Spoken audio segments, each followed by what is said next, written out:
Welcome to the Owners Club podcast, the show where we open the doors to real conversation with real business owners. I'm your host, Sean Ziari. Mike, welcome to the Owners Club podcast. How are you doing today? Doing good, man. Appreciate you having Good. me. Where are you calling from? Where are you at right now? I'm in Baltimore. Baltimore. You're originally Yep, from that area? yep. Keep talking. Yeah, this is your show, man. It's an hour of you talking you got the microphone, you're on stage. Oh yeah, for So, sure, for sure. Yeah, I mean, originally from Baltimore, grew up in Maryland my whole life. Got into the investing space through sales because I've been in sales for a really long time, and then investing just kind of came up, so it was a natural transition. Found a good opportunity a few years ago, and just never looked back. You know, and then a lot of stuff has happened since then. well, I want to hear. That sounds exciting. What was these amazing things that happened that you never looked back? Kind of tell me more about that. Yeah, I mean, I think that one of the things I had to realize was a mindset shift. Uh, you know, going into the sales space and dealing with companies and, getting pennies on a dollar for your skills. But, you just used to an environment where it's like, hey, you sell, you get paid, you get your weekly checks or your bi-weekly checks, whatever the case is, a small percentage of the deals and keep it moving. And then there was opportunity that I had in Beverly Hills to work for a company that was just going to be very, lucrative. And long story short, it didn't turn out to be that way.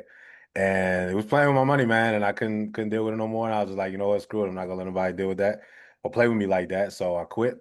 Highly do not recommend just quitting and doing something else. But I just had I had it up to here, and it was just like, screw y'all. And I'm gonna hustle it, on my own. And but prior to this time, I was doing research on what the next move could be, and I found real estate. So every time I was there making calls, making sales, I was still doing research on real estate, doing research on Airbnb, things like that. And it got to the space where my comfortability with trying something new and the risk tolerance that I had with the company just met perfectly. And I was like, screw y'all. And I got straight into wholesaling and through a lot of arduous, journey. It took a while before I closed my first deal, but finally did. And we became real from there. I was like, I could make money outside of an institution or outside of a traditional way. And I could just do it on my own without having to get it a ski mask way, if that makes sense. You know what I'm saying? So Sure. from my standpoint, it just that opened up my eyes. I kept going and eventually learned about creative finance and ended up, getting a deal on a contract for creative, closed my first deal and used that money to get into Subto and then, history from there as far as, that journey. When you started doing flipping, was there someone that was mentoring you, or did you work with someone maybe in the Sub2 community or outside? Nah, so initially for wholesaling, I was just kind of doloing out, and YouTube University was my biggest teacher, and graduated, class of 2020, summa cum laude, YouTube University, and eventually got into it, and then I realized like going alone doesn't really make much sense, so started doing contract work for certain investors and doing closing for them. And through that, I started to get to know others in the space and started going to meetups, started going to, different conventions and things like that, getting into the real mix of just around the right people. And then, Yeah. just kind of go from there. Who was the first Sub2 person that you did a deal with, and how did you get in? You decided that Sub2 was for you. Yeah, the first person that I did a deal with, I JV'd, his name was Mike Ferruzzi. He What's up, Mike? Yeah, man. He introduced me to a buyer for that creative deal that I got under contract. And, it was kind of on from there. Used some of the funds from that to join Subto. And from there, I was still doing the solo journey, but I was getting a lot more deals consistently. I understood it. You know what I mean? Like I started a wholesale Mhm. operation myself and, had a couple VAs and, just cold calling and doing those kinds of things. And eventually it just kept going. And started to gain some rhythm. I think at the time when it happened, I was cash rich and credit poor, and I just needed a car at that time because my previous car or whatever, and needed to get another Mhm. car. And Pace always talks about, you can sub to anything, and he talked about the cars and stuff like that. And I was like, oh, I might as well try the car. Yeah. And then took some action on that. and ended up not being able to get one in time that I needed one. But it started to like it opened up the door, like the idea that you can't substitute vehicles. Because when I actually finally, uh, if you crack the code on it, then a whole bunch of opportunities started coming in for substitute vehicles, and I was like, oh crap, this is a real problem. So that was just Hey, there's another. actually a living I could make in here. Yeah. Yeah, yeah, yeah. It was like another opportunity for a different avenue, right? So, initially it was just an additional revenue stream, and I was, still closing houses and things like that. But I would always share my experiences with the vehicles, so I didn't see anybody else doing it. So, kept sharing and kept, doing that. And I think over time, people just started to know and, notice me for the cars and be like, hey, Mike, talk to Mike. And it just kind of ballooned from there. And then it started becoming like a real demand. I started seeing the Hmm. problem was much, much bigger than just our community, but this is like a national type of problem.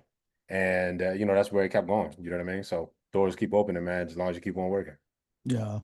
I think it's fantastic what you're doing. It's very unique, and I could see the demand for it. I'm a car nut. I love cars, and Yeah. my first car was a Z28 Camaro, so it was Oh kind man. of cool. I love cars. Do you remember what was the first car you did a sub to? It was I think it was Just either a Range curiosity. Just Rover. No, no, no. That's a good question because I did like four of them sprinted all at one time. I think yeah. the first one was Range Rover, it's like a 2016 Range Rover or something like that. Mm, my Uh, favorite. Yeah. yeah, yeah, it was a few of them though. I did a Mercedes, I did a Kia GT2, uh I did two Mercedes actually. It was two Mercedes. One was SUV and one was a regular sedan. Hmm. But I did So them all right like all at the now, same time. It was crazy. So right now, when you say I sub two cars, kind of explain it to the people who are listening and are not familiar with sub two and how does this work? You know, what is Mike talking about sub twoing a car, getting a car? So kind of explain to the layman in layman terms what you actually do and why it is in such a big demand. Yeah, for sure. So if you think about it, you have cars that you may not be able to sell because the market went against you and now you're underwater. So you got two options. You can bring money to the table to sell it outright, or you can keep the loan in your name, save your money, let somebody else take over the rest of your payments. That's a simple idea of sub two. So you think houses and real estate, people have loans in their name, but maybe they have a great rate or the market is not really in their favor, it's sitting and they're not getting the price that they want. Somebody can just come in, give them the price that they want via them allowing the buyer to take over the rest of their payments. Same Mm, kind of concept in vehicles. Technically is a little bit different, but it's the same kind of concept where you keep the loan in your name as a seller, allow somebody mhm, else to make the payments on your behalf, therefore releasing you of the responsibility of those payments. Your credit still is good and intact because you're still making on-time payments, but you're not responsible for the vehicle or the payments anymore. That's the mhm, simplest it's up to. So what I do is help connect buyers and sellers together so they can understand the process and they can find the best kinds of relationships to build with each other and make those deals last the longest time. And we mm. help with all the process and paperwork through transaction coordination, that kind of thing. Very cool. So you mentioned that in housing, the mortgage stays in the person's name, the Mhm. title changes, just a little separate. I think Right, a lot of people are more familiar with that because of the sub two and what Pace has been teaching everyone. right, right. So tell me the subtle difference in how does the car work. So I have a, let's say, which I do, I have an Acura MDX sitting outside and I want to sell it, but I Mhm. want more money than it's actually worth, but I'm willing to finance it. So, Mike, Yeah. how can you help me? So a scenario like that, if you got the Acura MDX, right? And let's say just for craps and giggles is worth 25,000 and you owe 28,000. You still want to make money on it too, right? So you have to assess, is it worth it to a buyer to actually do that? But let's say in perfect world it is, car is amazing condition, everything's on point, you got a great rate. If that's the case, you just literally, you don't own that car outright. You don't have the title, the lender has the title. That's a subtle difference between a house and a vehicle. Whereas with a house in this kind of deal, the title transfers and loan stays. The vehicles, the title and the loan are pretty much the same thing because a lender keeps the title until it's paid off. So for Mm, you, the lender gave you full control over the vehicle. So that's your Acura on paper, but in real life, that's not yours. That's the bank's. What you would end up doing if you decided to go this route to make money on it, you say it's worth, 25,000, you owe 28, you want another 2 grand in your pocket. the buyer's going to end up paying $30,000 for this car in the form of paying you $2,000 to your pocket and Mm. taking over the rest of your payments at $28,000. They're going to pay that off. You're going to give them the full authority and responsibility over the Acura. The same way your bank basically gave that to you, you're going to give it to them, although you're still going to be legally liable for the loan. That deal between you and the bank doesn't change, but you create a new deal between you and the buyer that basically mirrors those terms. So now the buyer comes to you, you in this case, they're going to be dealing with the bank of Sean, and Mm. they're going to pay Sean's lender every month. They're going to take care of Sean's car. They're going to deal with the maintenance, any accidents. They're going to insure the vehicle, all that kind of stuff is still going to happen. So that way, that buyer, they keep the car, they control the car, and once it's paid off, they get the title to the car. So it would make it even easier if I own the car outright, but the car is worth 25, like you said, but I want to get 28 out of it. Mm-hmm. So I could have that contract, like you said, with a buyer Mm-hmm. saying, pay me this much and for how many months, correct? Yep, there's just one less party in the mix. So the original bank is no longer in the mix. Now you're the true bank and you can Mm-hmm. truly finance it. So now in this standpoint, you still own it in real life, but the buyer now owns it on paper because the buyer Mm, can be the registered owner. Although you're the legal or lien holder, you would give all of the authority and responsibility to that buyer. They get insurance in nice. their name, they make you the lost payee, the whole nine still is intact. The same relationship you have with your bank, now you owning that vehicle or having the pink slip, you can have that same relationship with a buyer. Very cool. Very cool. Now, if I'm one of 8 people that lives in North Dakota and I'm Mhm. listening to this, I don't know why would anybody live in North Dakota, but That just part. kidding. Just kidding. Love Yeah. North Dakota. Mhm. Um, and they're going to say, well, I don't know if that's legal in my state. Could I do that, Mike, in every state? Can I do it in North Dakota? You can absolutely sell a finance deal anywhere in the country. Doesn't really matter. Nobody can tell you that you can't finance a vehicle or you can't sell it outright if you're the legal owner. All right. Now, when it comes to in this idea of sub two or taking over payments, there is some red tape in certain places, but it's not Sure. much, and you have to know how to navigate that. Our process, we understand how it works in each of the states, all 50 states, and know which ones you just really can't do anything in, and which ones you'll have to know how to navigate to do it properly, as well as states that are just super lenient, like a Texas or an Arizona or certain places, where they just don't really care as long as you pay the lender on time, right? So you do have some flexibility, and as long as you understand or are working with some kind of professional, you can definitely know what rules you have to follow, what pitfalls you have to be aware of, what risks you have to mitigate just to make sure you're doing this right. Yeah.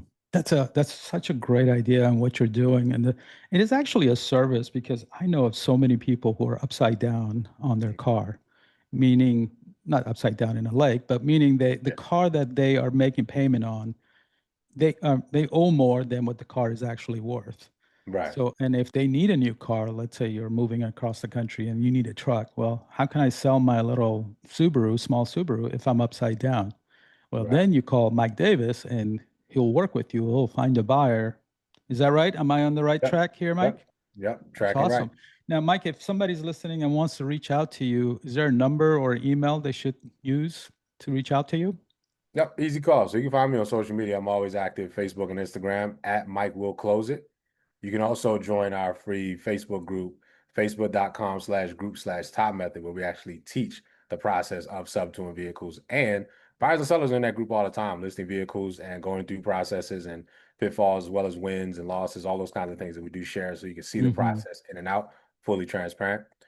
My company, Top Wheels, also specializes in creative finance overall. So if you got any questions, feel free to reach us at support@topwheels.io. You can also go to topwheels.io and actually see where if you have a deal already done, you just need a transaction coordinator. You can go ahead and start there. Or you can go to our site, sellerfinance.io, and actually list your vehicle for free. So you'll be able to Nice. Okay. find a vetted buyer. We'll go through the process of vetting them for you, make sure it's all on point, and we'll pair you with a qualified buyer to take over the rest of your payments. Yeah. And we'll have all that phone number and emails in the post Yep. on YouTube for whoever needs it. Well, that's Yep. fantastic, man. Because it's such in big demand, have you started doing any kind of workshop through Owners Club, working with anybody? Because I think there'll be a lot of people who would want to come and listen to you talk about subtooling cars, boats, and airplanes. Yeah, for sure. So those things are in the works.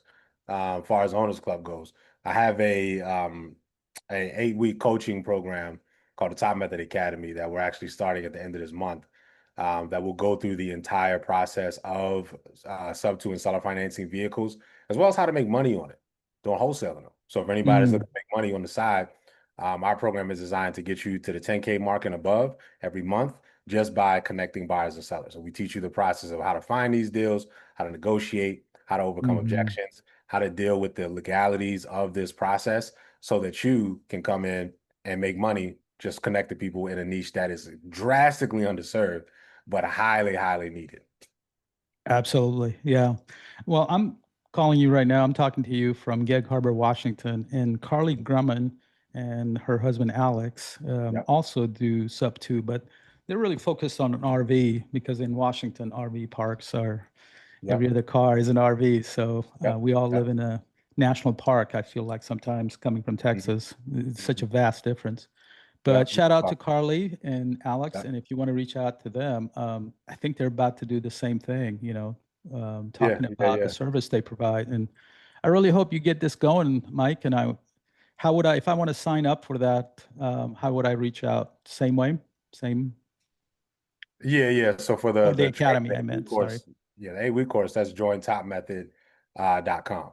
You can go to Okay. jointopmethod.com, you'll be able to sign up for the training. But like I said, you're more than welcome to come into the free Facebook group. We try our best to give out as much value as possible. We make this so that it's a no-brainer on how it works. I know for most people hearing this for the first time, their natural antennas should go off and be like, hey, wait a minute. That's not normal. Is that legal? Is it safe? What happens if somebody stops paying? What happens if Yeah. there's an accident? Like all these normal, natural questions that you would Of have course. into something hearing for the first time. But trust, there's no dumb question, and every single one of them has an answer. So more than happy to, help folks out. If you have any questions, feel free to reach out. Mike, you're amazing. I'm so glad you're in the Owners Club because I'm an airplane and car nut. So Yeah. you said cars, boats, and airplanes, right? So Yep. if I had the Owners Club want to buy an airplane for all the Owner Club members to fly around and go watch Pay speak, I know who to come to. Mike Davis, guys. Yeah. There's a couple. There's actually one particular who specializes in planes. His name is Chris Fitch. He's an Oh, owner. Chris. Shout out So, to Chris. Yeah. yep. Did you have a conversation with him at Monterey? Did you Oh yeah, guys yeah, for sure, connect? for sure. Yeah. That was my guy. But There are so many wonderful people in Owners Club. Tell me what Owners Club has meant for you and for your business and how you see relationship in business. Because I think that's been the biggest mindset change that we had in Monterey was how we've consistently talked about business is about people and relationship and communities. Tell Mhm. me what you got. That's what I got out of Owners Club in Monterey. Tell me what it's been like the last 6 months you've been in the Owners Club.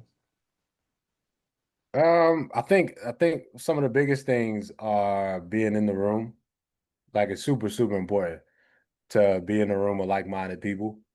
When you're left to your own devices, and this especially for anybody who's like not an owners club or not in sub two or any type of paid community like that.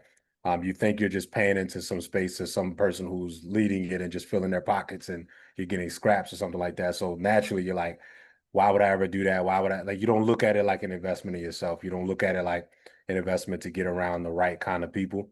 But the biggest thing is being in the room of people that actually think like you and want to elevate, and you want to get around people who are much, much better than you at what it is that you're trying to do and follow real solid examples. And I think that's what Owners Club means to me is having an opportunity to be around the folks that really, really are trying to push the needle.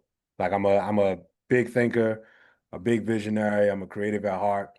Um, and I played a bunch of instruments and I made music, and just that kind of psychology around creating stuff from scratch and seeing it in your mind a bunch of times and bringing it to reality and all of the different parts about that.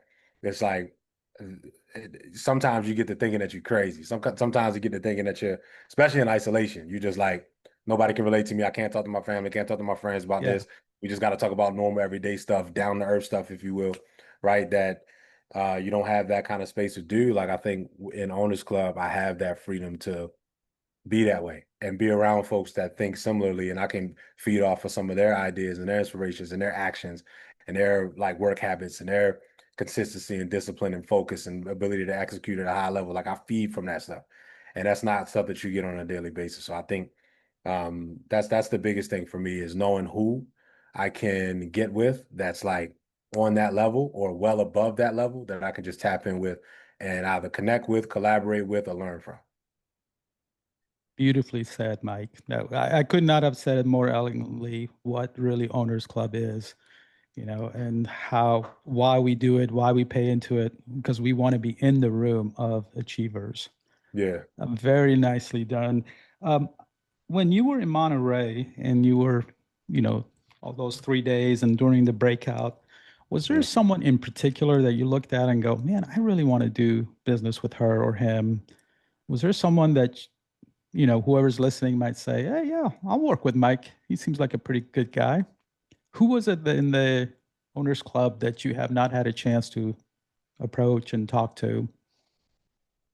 That I haven't had a chance to talk to. I mean, I definitely I try my best to get around as many people as I could, but I'll say of the interactions that I had, but I haven't actually, worked with. A couple people that I learned from in particular, Matt Peckman stood out a lot, man. Shout out to you, Matt. Um, Matt, still his got your race, brother. Can't wait till have you on the podcast. Sorry, go ahead. nah, that's a solid dude right there, man. And just being able to listen to how he thinks and that mindset shift. One, that mindset shift that happened with him, then he was able to win from it. Then he's able to turn around and give back from a damn near scientific level of breakdown of like, hey, you shift the way that you think, everything around you changes a lot. And I think that kind of work is work that I know I need a lot of growth in and a lot of understanding around to help bring everything that I'm thinking to reality in a much better way because it changes my habits, my movements, the way that I interact with everything around me, let alone interact with myself. I think that was that's somebody that I would love to do some work with. Um, I think I mean there's so many doggone names of people that I Absolutely. maybe not have worked with, but still was able to meet and just gain a lot from. I would start listing stuff off, and I feel like I would just start leaving people No, out. I But mean, I understand it. I'm surely on top of your list, but besides me, who else would you like to work with? Well, yeah, I would love to work with you, Mike. I think that's what you're doing is great, helping a lot of people who are upside down on their vehicle to get out of something without mm, getting their credit all smashed. Reach out to Mike. Let him help you with your what is it? Cars, automobiles, and yeah, locomotive, and yeah. airplanes, and whatever else you Yeah, need. like pay save planes, trains, and Yeah, automobiles. Yeah. you're just a creative guy with the knowledge to how to do a creative finance of something when someone is in trouble. You're just there to solve their problem, correct? Yep. 100%. Beautiful, beautiful. All right. Well, in your journey, while you were doing YouTube University, which I think is more entertainment than education, but that's how I found Pace and Subto community. Mhm. Was there any other source, like a book that you read that you think kind of helped you with your mindset of creative finance or problem solving? Yeah. Mindset. Carol S. Dweck. There you go.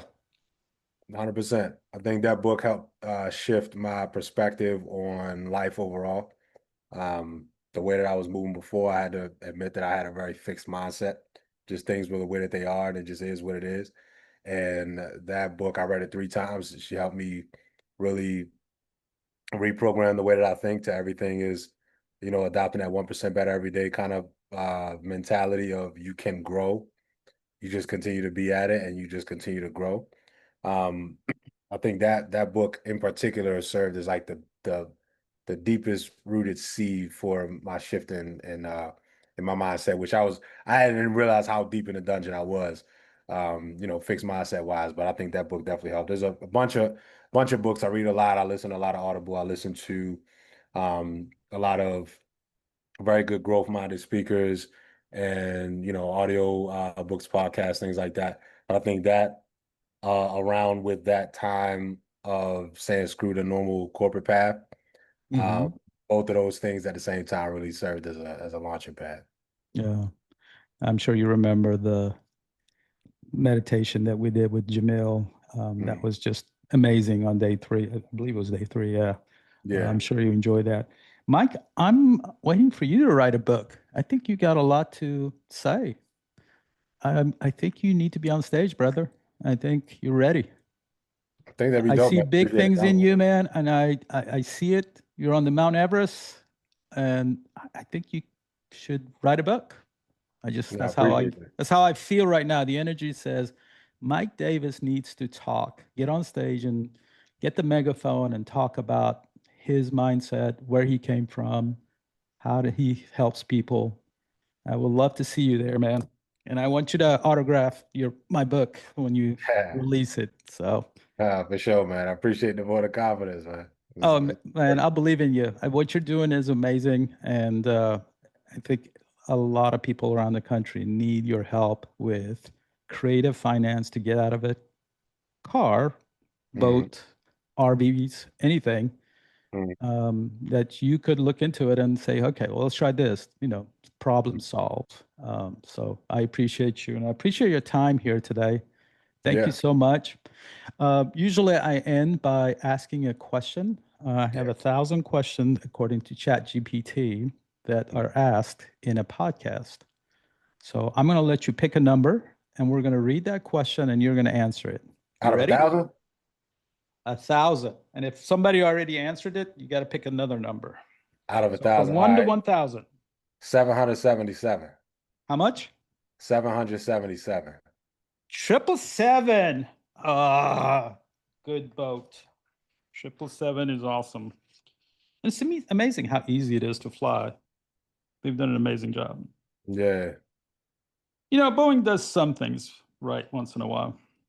I will not get started on Max 7. What a shit show that has been. By the way, BA, please bleep out all my cussing. 777, right? Yes, sir. Mike, how do you prepare for the unexpected in failure?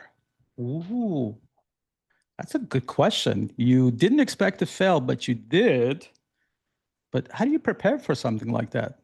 That's a very good question, actually. Um, I had a very recent failure that I anticipated could happen. And I think we could talk about mindset, of course, all the time, like mental fortitude, toughness, like just keep going. Regardless, it's not failure, it's a lesson, like all those kinds of, normal things, which are all very valid. And I don't want to make it sound like it's cliche, but I think one of the things that helped me through this recent failure was anticipation of pivots. Like, what if? Like, all right, cool.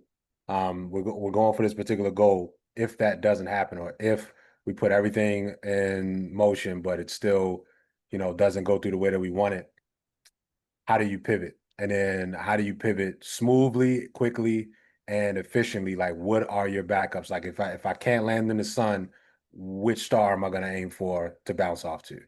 Right. So like the anticipation of failure, like you don't want to focus on it so that it expands, because that's the dangerous line that you gotta, teeter. You don't want to focus on that. You do focus on your main mission, but just having the backups or the pivot to just say, okay, cool. If I don't have this, we still have that, or we can still go here, or we can still do, X, Y, Z and still make impact. Maybe it not be the big goal, but there's still time to come back around. Maybe I didn't get through the front door. I go through the side door, I go through the back door, right? Whatever the case to make that shake. It's just keep that solid mentality of like, regardless, I'm gonna finish the race. I might not come in first, but I'm damn sure if I ain't first, I'm gonna be coming in second, or right, you know what I'm saying? Like Yeah. right after, whatever the case is. So I think having that mental fortitude of just like, regardless of what happens, keep going. And if you know you have to make a pivot or something like that, know when and where, and anticipate the reaction time if you don't hit that first one. Be like, all right, let's go ahead and move Yeah. to the next. That's beautiful, man. If I may rephrase, if you're shooting for the sun, you should know where other stars you could land on. That's kind of beautiful, man. Yeah. Prepare to land on a different star and have a different effect. How do you pivot? It's funny. I've been married for 35 years. It's not haha Oh, funny, nice. but I've been That's married for what's up. 35 years and My wife and I always talk about the relationship and how we're so good at pivoting when things come at us. When you have daughters, you have kids, you have businesses, you have, your husband's flying all over the country, Mhm. flight instructing and whatever. Yeah, Things happen, and then the ability my wife and I have on pivoting, I think has been a key to our success. yeah, Just being prepared for what happens. Mike, yeah. that's Amazing. awesome. Do you want to talk about your any little kiddos, spouse, anything you want to talk about family wise? Mom, I do dad? not have any kids yet, brother. Not have Oh, any. okay. Yeah, Cool. cool. Well, some great stuff is about to happen someday, right? Yeah. Oh, absolutely, absolutely. Setting And the mom stage. and dad are still healthy and good. Still good, good folks. They all right. They're doing well, man. I appreciate you asking. Absolutely, man. Send them my love. I appreciate you, Mike. Do you want to ask the next guest a question, your own question, or just pick a number for them? Um, I pick a number for them. Let's go 888. 888. All right, Mike. Um, Let me know what question that is. they might not like you because if it's a harder question, it's like, dang it, Mike. But thank you so much for your time. Other owners club that have them reach out to me because I would love to give the microphone to them and hear them talk about themselves and what they're doing in the owners club. So Yeah. tell everybody, I don't bite that bad on podcasts. So Mike, in the next 12 months, what are you excited about? Accomplishing accomplishing the goal, not for the sake of the goal, but for who we're gonna be able to impact. I think Hmm. that on this path, from who we're able to inspire, who we're able to help, who we're able to uh, lighten up their minds and help people realize freedom and realize opportunity to be able to recognize it, especially for people in my community that otherwise wouldn't have normal visions for this. Like Hmm. I think the paths that we're on are going to help out a lot of people, and I'm just excited for that. I'm excited for getting into this stride and momentum, and seeing who we can take along the way. Super, super excited about that. I'm excited for you, man. That's Yeah. awesome. Now, if somebody's listening, let's say in the Maryland area, and they want to work with Mike Davis, what is your biggest need? So when somebody's listening to this, go, "Oh yeah, I got that. I want to give that to Mike." Is there any need you have to accomplish this goal of yours for the next 12 months? Well, at the time of this recording, we are looking for a senior developer, senior software developer at the time of this recording. May or may not be filled by the time somebody inquires, but Yeah. that's one. I think outside of that, anybody that is in the creative vehicle space or wants to be in the creative vehicle space, reach out to me. I'm more than happy to share what we have, and I want to be able to collaborate with those that are in this space doing good business, doing right by people. I want to work with you. I want to help create a safe, large, safe space for this niche so that we can help out millions of people. So anybody that's in this arena that has, doesn't ask anybody to stop doing real estate or anything like that. If you are doing real estate, great, and you can invest into this space. If you are looking to expand your means of income or means of opportunity, you come into this space as well. But it's particularly if you're not necessarily sold on just having a real estate business, so you want it a different way, you come on Mm. here too. So more That's than a happy to work with anybody that is willing to learn and willing to understand, and we can make a lot of change together. Well, Mike, you can definitely expect me to call you because I'm interested in working with you. I'm interested in working with all Owners Club members. Yeah, It's just a yeah, great group. Have you started working on your Mount Everest? yeah, Yeah, for those who are listening, only the people in Owners Club know what Mount Everest is and why we do it. But have you thought about it and do you want to share yep, that with folks? yep, yep. I know we alluded to it pretty much the whole time, but my Mount Everest is to help make creative finance as accessible to as many people as possible. Super, super simple. We have a platform that we've been working and building with to make that a reality. Platform for education and deal finding, matchmaking buyers and sellers together to make it really, really easy for average Joe Blow to come, doesn't know anything about creative finance, and get into a creative deal and get it done. Now, is this creative platform that you're talking about, is that something you could talk about now, today, on July 2025, or is that still to Yeah. come? Yeah. That's sellerfinance.io, right? We've launched the first version. The second version is still deep in development at this point, and it's going to be released out here very soon. It is a one of its kind of platform because it offers creative finance for all three asset classes, and it is going through a bit of rebranding and things like that. So at the time of this recording, it is on sellerfinance.io. But we have, a few changes making in the second version of this doggone thing is going to shake the whole industry. So I'm excited about it. But like I said, it's one major tool in the path to make creative finances accessible to as many people as possible. You are one of a kind, Mike Davis. I thank you so much for your time. I appreciate you. And for those who want to contact Mike, we'll have the information below on the link. Thank you, Appreciate it, sir. brother. Thank you. It's been a pleasure, man.